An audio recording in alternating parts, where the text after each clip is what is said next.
This is the new Rolls-Royce Ghost, and it's a bit like Kensington Palace, and the Ghost is aimed at the younger Rolls-Royce buyer. Doesn't mean it's cheap though. It starts from £250,000, and in this video I'm going to give it a jolly good reviewing. Let's start this video by talking about the new Ghost design. So every part of this car is completely new. Nothing is carried over from the old Ghost, and it's bigger than before as well. So it's slightly wider. In fact, at its widest point, it's almost 2 meters wide. They have at the back, they have tapered it in so it doesn't have a big bulbous bottom. The back end is quite plain looking, but in places it is lifted by plenty of chrome, like here and around the tail lights, and chrome surrounds for the exhaust. And I use the Carway stick of truth to just illustrate that within there are 2 proper exhaust pipes on each side. Moving down the side, we come to the alloy wheels. So they start at 19 inches, which is way too small for this car. These are the top size, the 21 inches. And I think at the very least, you've got to have these fitted, otherwise it'll just look underwheeled. This car has a very strong shoulder line, gives it plenty of presence from the side. And once again, we've got chrome just highlighting it, so it isn't just a big slab of black. And huge chrome door handles, which are in the middle of the car, because obviously, look, hinged rear doors, makes it dead easy to get in. We'll come to the interior in a moment. I mean, it's a lovely looking interior, isn't it? Just shut the doors, which is done electrically. Go on. 5.5 meters, but you can get an extended version which is even longer. It's 170 millimeters longer. Now here's the controversial bit, the front. I think it looks quite a bit more aggressive than the old Ghost. Here's a picture of the old Ghost. What do you think? You know, I said that every panel's new. There is one thing that isn't, is the Spirit of Ecstasy.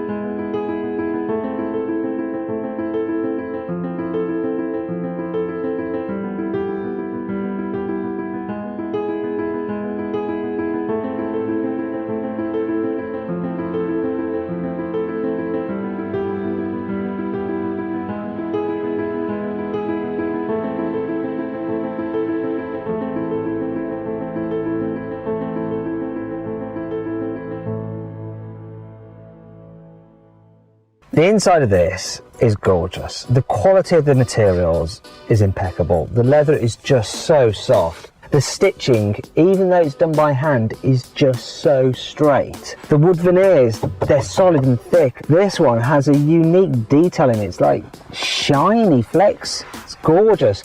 And everything that looks like metal is metal. They're solid. It just feels wonderful. This is solid as well. I like this metal strip here on the top of the grab handle for the door. Even the door pockets, look, they're lined with leather, contrasting leather as well, the orange to match this on the dash. I like the dials as well. They're behind this glass screen, and they're part normal physical dials, so the outer ring and the little illuminated bits for the increments of speed, but then the actual dial itself and the needle is digital, but it looks old-fashioned and analog. It's great. Infotainment system, it's basically BMW's iDrive, because BMW owns Rolls-Royce, but with a Rolls-Royce understated font on it. It's easy to use. You can use the swivel wheel, or you can use it as a touchscreen as well. This thing is just glorious to sit in, and it's impossible to find anything to complain about, apart from one thing. For the indicators and the windscreen wipers and the electrical operation of the steering wheel does just feel not cheap, but like normal car-ish. And I found another thing as well. Got a bit of a crease in this bit of leather. It's the only imperfection I can find. It's as if this particular cow spent its time like leaning up the fence. Dead easy. You want to let air in and out of the air vents, you pull the organ stops. The steering wheel, it looks like a piece of artwork, yet there are still buttons on it, but they're just blended in nicely. It's a great job. The little speakers around for your Bluetooth, That's metal, this is metal, and this is leather, your grab handle. This lighting here is like something you'd find in Claridge's hotel. And the seats, huge armchairs. Obviously they are electrically operated and almost infinitely adjustable. You could spend hours in these seats. So, as I said at the beginning, this isn't a long wheelbase version. Look, I've got absolutely loads of knee room. I don't know why you'd need the extended wheelbase version. It really doesn't need to be any longer. No, the opulence just continues in the back. So once again, the air vents around solid metal, lovely with your organ stops. You got your climate control here as well. It's just gorgeous, and all the materials are super expensive feeling, thick carpets. You can really relax. This actually has a 3-seater configuration, which means that if you really needed to, you could squeeze someone into the middle seat, which would be very un-Rolls Royce. There's a little grab handle in the back of the front seat, so you can actually hold on when you're getting into the car. One thing this car has is the embossed Spirit of Ecstasy on the back of the picnic tables. It also has, check it out, the rear entertainment system. So you get a big screen on each side, and you can control all the car's infotainment through this rear screen using the controller under here, which is just like that in the front. I'll just put that away. Another extra this car has is this, look, a fridge, and I really like what they've done with this. Normally the fridges you have in cars vertically, and then you have your little champagne glasses, and I like the way they're held in by expensive feeding clips. You don't just get normal blinds in a Rolls Royce, you have actual curtains. To open the rear doors, then you just pull onto the handle and it opens using a motor. It's actually got a little gyroscope in that, so even if you're on an incline or a decline, it can actually control the door and the speed at which it opens, so it doesn't suddenly just fling open or go too slowly.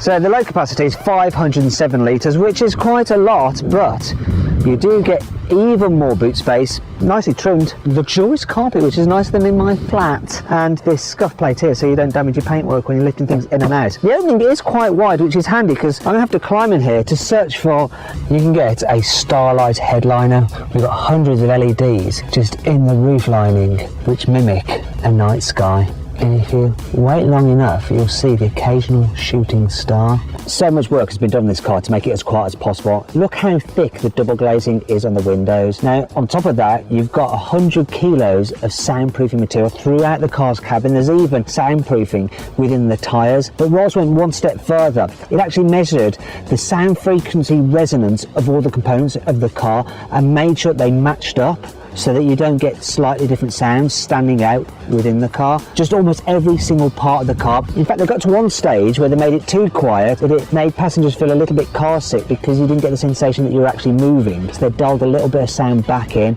to keep everyone nice and comfortable. You can raise and lower the Spirit of Ecstasy manually if you want to by pressing a button on the car's infotainment system, and you can actually get it in solid silver or gold plated. And you might be thinking, wait a minute, so this Ghost logo here, now Rolls-Royce could have just painted that on, but that would have been too easy. Instead, they took 10,000 man hours designing and developing this very special feature, which actually involves 90,000 laser etched holes in this wooden veneer, and behind that you've got 152 LEDs, and it shines light through evenly, so you get this starlight effect here, and when you turn the car off it completely disappears and it comes back when you turn it back on again. This car has the upgraded bespoke audio system, so you have 18 speakers, and these ones here have a really nice metal grille of them, which is so sharp you can actually file your nails on them. You get 1300 watts of power. There's also 2 exciter speakers in the roof of the car, and it uses the hollow sills to act as a subwoofer to boost the bass, and then there's a few microphones dotted about the place to pick up unwanted frequencies and cancel them out, so you get a pure clean. The Ghost gets Rolls-Royce's new microenvironment purification system. So the car uses sensors, and it can tell if you're driving through an environment that is a bit polluted, and then it will automatically put the car's ventilation system onto recirculation mode, and it diverts the air through a nano fleece filter to remove all those nasty impurities. As with the Rolls-Royces, you have an umbrella in each rear door. So for the Ghost, you can actually choose your own design for the umbrella. If you don't put this umbrella back properly and then you shut the car's door, you could be in for £8,000 worth of damage. That's coming from someone who had a Rolls Royce, made that mistake, As with the Phantom and the Cullinan, the Ghost uses Rolls-Royce's 6.75 litre twin-turbo V12 engine. It has 571 horsepower and 850 newton meters of torque, and it drives all four wheels via an 8-speed automatic gearbox. And it's been designed to be super smooth, so you don't feel it when you accelerate. From the grass, ooh, look at that! And if I rev it,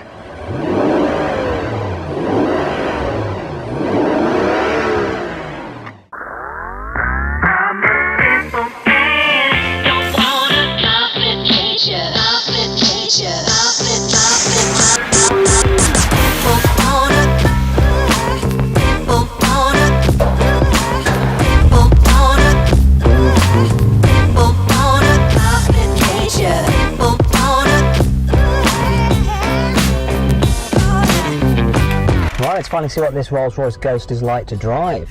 Not much of a problem in this, the air suspension just deals with them so well. And I can just cruise down my little driveway. Say little, it's probably about half a mile long. And I am faced with a slight problem. It's the fact that this car is so long that I might have to have my nose out on the road in order to be able to see what's coming around the corner, but let's find out. It's so quiet in here. I can't feel the road beneath me at all. It's like I'm just floating around in utter tranquility. In fact, I imagine this is what it felt like when I was in the womb. It's as though this car is like your own amniotic sac. The turning circle on this car is still 3.4 metres, which is slightly better than a Phantom, which is 3.8 metres. Oh, the steering is just gentle and easy. This car does have surround view cameras, so they will help me, and obviously parking sensors and stuff. But at the moment I'm caught behind some truck that's loading. But it doesn't topple over either, it doesn't fill out of its depth. And if you need to get a move on, this engine is pretty powerful. I'm going to floor it. Ooh, a bit of a roar from the exhaust. And it does go alright. Oh my gosh. 0-60, 4.6 seconds. But it doesn't actually feel that quick because you're so isolated from the sense of speed. One of the things you have to love about Rolls-Royces is that they have their own unique way of doing stuff. For instance, you don't have a rev counter, but instead a power reserve gauge. So when you're just tootling along and not really pressing the throttle, you have 100% of power reserve. Seats are super comfy, you can put the massage function on. And one of the things I really like about the massage function is that it just stays on. I'm actually going to put the cruise control on because it'll just mean that I don't have to worry about setting the pace. The car actually uses a camera and a radar to keep you a safe distance from the car in front, and it'll even work in stop-start traffic. There's one thing that is missing from this though. It doesn't have that function where it'll automatically steer to keep you between the white lines. It's a bit of a shame. I don't know why it doesn't have that. Maybe it's something to do with the fact that most people who buy these cars probably have a chauffeur, and you do want your chauffeur to at least try to earn his money. Click on the pop-out banner up there to get a car out to see how much you can save on a new car. Let me know your thoughts in the comments below. If you enjoyed the video, please give it a like. Also, comment below any kind of other videos you'd like us to do.